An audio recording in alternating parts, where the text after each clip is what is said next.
Bundy, one of America's most prolific serial killers, admitted killing 30 women, but the exact number of his victims is unknown. The year is 1974, and while Bundy was a Washington resident, a number of young women vanished without a trace from the Washington and Oregon coasts. 2 Utah women vanished after Bundy relocated there later that same year. A woman in Colorado went missing in January of 1975.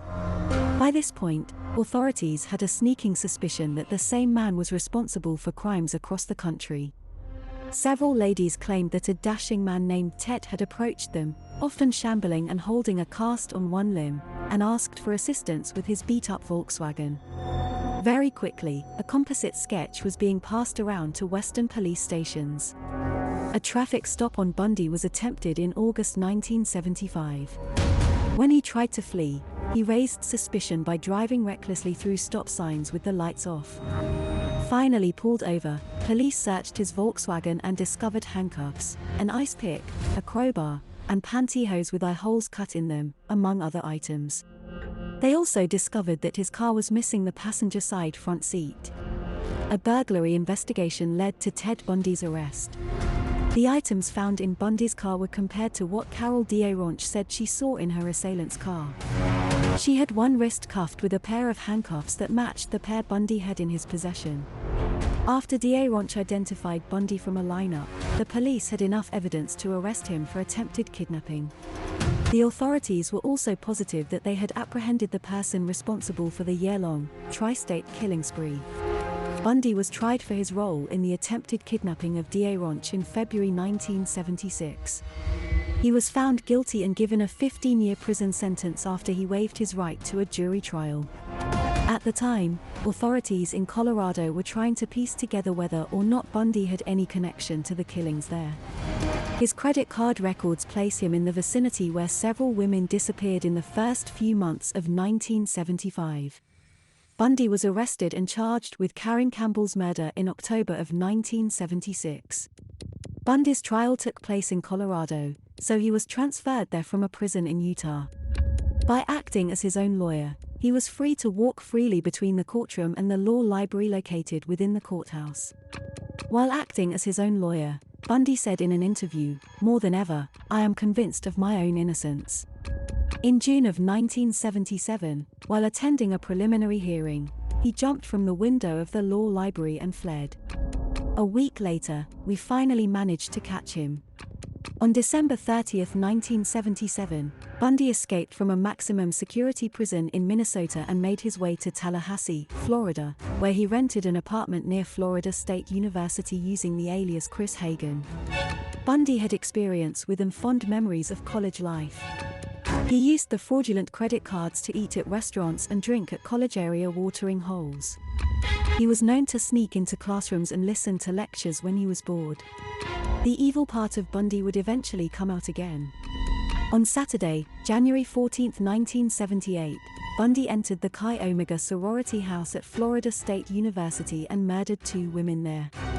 He also raped one of the victims and bit her on the buttocks and one nipple before strangling her to death. He took a log and cracked the heads of 2 others. They lived because their roommate Nita Neary came home and stopped Bundy from killing the other 2 people in the house.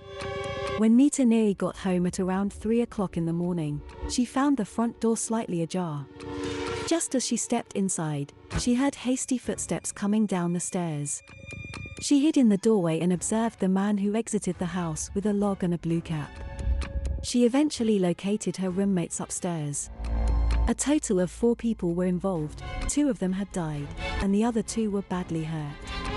A mask matching the one found in Bundy's car was discovered on the floor of a second victim's home the same night. Again, Bundy committed murder on February 9, 1978. This time he abducted and disfigured a 12-year-old girl named Kimberly Leach. Bundy was apprehended in Pensacola for driving a stolen vehicle less than a week after Kimberly vanished.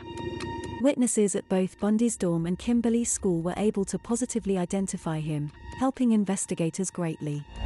They had a mold of the bite marks found on the sorority house victim's flesh as well as other physical evidence connecting him to all 3 murders. Bundy rejected a plea deal in which he would have admitted killing the 2 sorority women and Kimberly LaFouche in exchange for 3 25-year sentences because he believed he could still avoid conviction. On June 25, 1979, Bundy was brought to trial in Florida for the murders of the sorority girls. The trial was broadcast on television, and Bundy enjoyed playing the part of his own lawyer on occasion.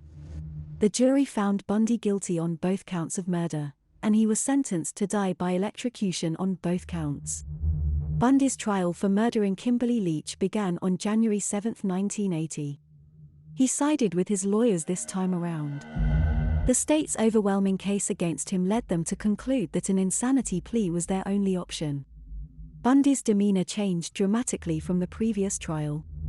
He slouched in his seat, went into fits of rage, and his usual friendly expression often gave way to a menacing glare. It was Bundy's 3rd death sentence, and he was found guilty each time. Bundy took everyone by surprise during his sentencing phase when he called Carol Boone as a character witness and then married her while she was testifying. Boone had no doubts about Bundy's guilt. Later on, she gave birth to Bundy's daughter, a little girl whom he adored. After coming to terms with the fact that Bundy was responsible for the atrocities for which he was being tried, Boone eventually filed for divorce. Bundy finally had his death sentence stayed on January 17, 1989, after years of appeals. Bundy told Dr. Bob Keppel, the head investigator for the Washington State Attorney General's office, about the deaths of more than 50 women he had murdered before he was executed. He also admitted to necrophilia with some of his victims and keeping their heads as trophies in his home. In his last interview, he claimed that watching porn at a young age stimulated his homicidal thoughts. It was widely believed by those who knew Bundy personally that he had killed at least 100 women. Ted Bundy's execution by electrocution took place as planned, with the street outside the prison transformed into a carnival. As he was led to the execution chamber, his face was reportedly sullen and grey from a night spent crying and praying. The charismatic old Bundy had completely vanished. He scanned the 42 witnesses as he was led into the death chamber. After being plugged into the electric chair, he started mumbling. With a crack in his voice, Bundy said, "Jim and Fred, I'd like you to give my love to my family and friends," in response to Superintendent Tom Barton's question about whether or not he had any final words. His lawyer Jim Coleman and the Methodist minister who prayed with Bundy all night, Fred Lawrence, both nodded their heads in agreement. Bundy bowed his head in submission as he was wired up for death. Once everything was set up, 2,000 volts of electricity shot through his veins. His right leg began smoking and he tightened his hands and body. After the machine had finished its work, Bundy was given a final medical examination. Theodore Bundy, one of the most notorious serial killers in history, passed away at 7:16 a.m. on January 24, 1989, to chants of "Burn, Bundy, burn."